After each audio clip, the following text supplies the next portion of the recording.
प्रिय व्यूअर्स, परीक्षा expert official channel के डेली स्टैटिक जीके सीरीज में आपका स्वागत है।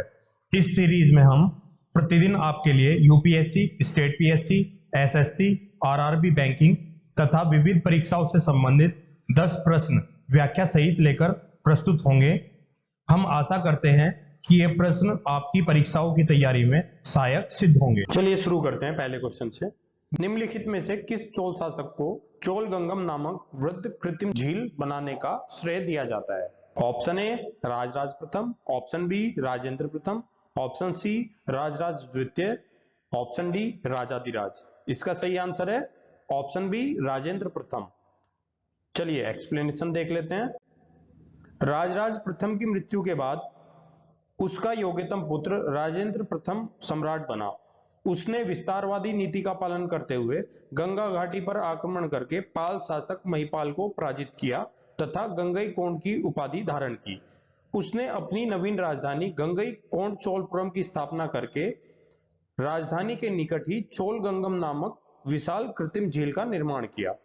चलिए अगला क्वेश्चन देख लेते हैं। किस भारतीय ऋषि के बारे में कहा जाता है कि उन्होंने दक्षिण भारत का आर्यकरण किया और उन्हें आर्य बनाया? Option A Vishwamitra, option B Maharshi Agastya, option C Vashishtha, option D Sambar. इसका सही आंसर है ऑप्शन बी महर्षि अगस्त्य। चलिए एक्सप्लेनेशन देख लेते हैं। दक्षिण भारत के आर्यकरण को महर्षि अगस्त्य से जोड़ा जाता है। इन्होंने दक्षिण भारत की यात्रा की और वहीं बस गए। इन्हें तमिल साहित्य का जनक माना जाता है क्योंकि संगम युग में हुए प्रथम संगम की अध्यक्षता अगस्त्य ऋषि द्वारा की गई थी। यह संगम मदुरै में संपन्न हुई थी। चलिए अगला क्वेश्चन देख लेते हैं। प्राचीन भारत की निम्नलिखित पुस्तकों में से किस एक को शुंग राजवंश के संस्थापक के पुत्र की प्रेम कहानी के रूप में जाना जाता है? Option A Swapnavasavadatta, option B Meghaduta, option C Malavikagnimitra, option D Ratnavali. इसका सही आंसर है ऑप्शन सी मालविकाग्निमित्र। चलिए एक्सप्लेनेशन देख लेते हैं।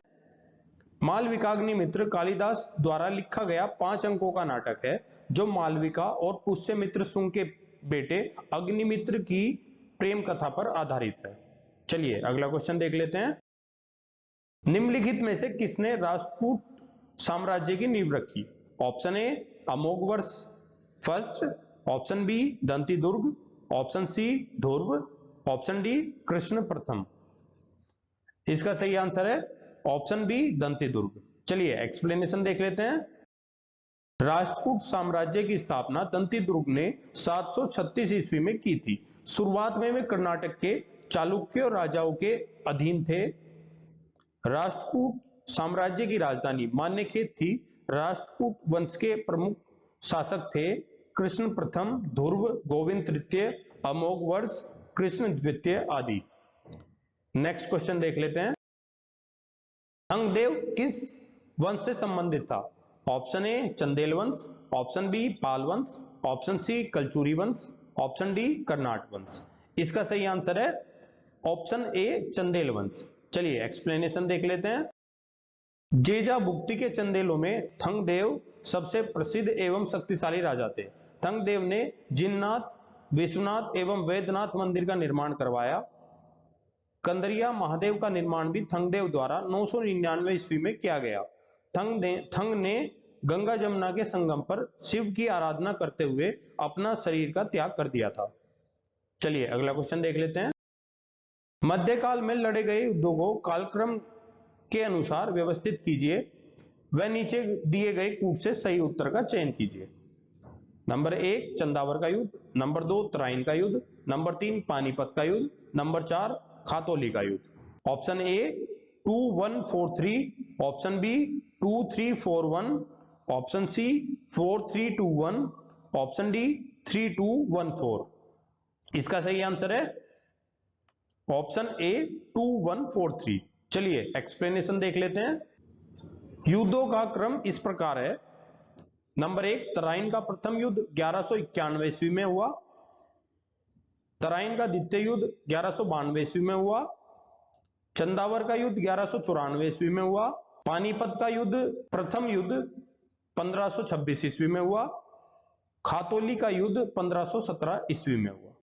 चंगेज खां के अधीन मंगोल आक्रमणकारी भारत की उत्तर पश्चिमी सीमा तक पहुंच गए थे। ऑप्शन ए बलबन के शासनकाल में, ऑप्शन बी फिरोज तुगलक के शासनकाल में, ऑप्शन सी इल्तुतमिश के शासनकाल में, ऑप्शन डी मोहम्मद बिन तुगलक के शासनकाल में। इसका सही आंसर है इल्तुतमिश के शासनकाल में। चलिए एक्सप्लेनेशन देख लेते हैं। चंगेज खां से बचने के लिए ख्वारिज्म के सम्राट का पुत्र जलालुद्दीन मांगबरनी ने इल्तुतमिश से अपने यहां शरण की अनुमति मांगी थी, किंतु इल्तुतमिश ने अपनी दूरदर्शिता का परिचय देते हुए मांगबरनी को मना कर दिया, जिससे भारत पर मंगोल आक्रमण नहीं हो पाया। नेक्स्ट क्वेश्चन देख लेते हैं। प्रथम मुस्लिम शासक जिसने शासन के सिद्धांत को राजा के ईश्वरीय अधिकार के सिद्धांत से जोड़ दिया था। Option A Aibak, option B Alauddin, option C Iltutmish, option D Balban. इसका सही आंसर है ऑप्शन डी बलबन। चलिए एक्सप्लेनेशन देख लेते हैं। बलबन ने फारस के लोक प्रचलित वीरों से प्रेरणा लेकर अपना राजनीतिक आदर्श निर्मित किया था। उनका अनुकरण करते हुए उसने राजस्व की प्रतिष्ठा को उच्च सम्मान दिलाने का प्रयास किया।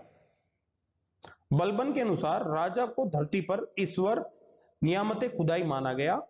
बलबन के अनुसार मान मर्यादा में वह केवल पैगंबर के बाद है। राजा जिल्ले अल्लाह या जिल्ले इलाही अर्थात ईश्वर का प्रतिबिंब है। नेक्स्ट क्वेश्चन देख लेते हैं।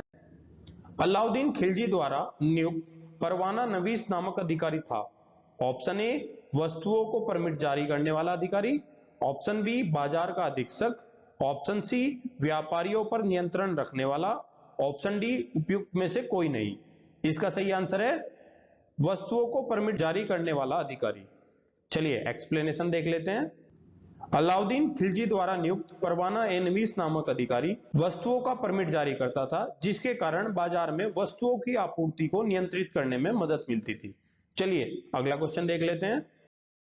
दिल्ली सल्तनत का सर्वाधिक विद्वान शासक जो खगोल शास्त्र, गणित एवं आयुर्विज्ञान सहित अनेक विधाओं में माहिर था। Option A Iltutmish, option B Alauddin Khilji, option C Sikandar Lodi, option D Mohammad bin Tughlaq. इसका सही आंसर है ऑप्शन डी मोहम्मद बिन तुगलक। चलिए एक्सप्लेनेशन देख लेते हैं।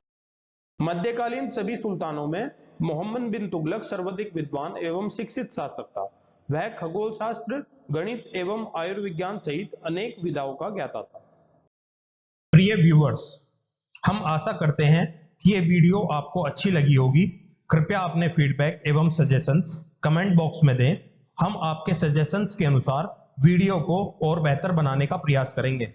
इस वीडियो की पीडीएफ प्राप्त करने के लिए आप हमारे टेलीग्राम चैनल से जुड़ सकते हैं, जिसका लिंक वीडियो के डिस्क्रिप्शन में दिया गया है। आप हमारी वेबसाइट www.parikshaexpert.com पर जाकर किसी भी एग्जाम की टेस्ट सीरीज ज्वाइन कर सकते हैं।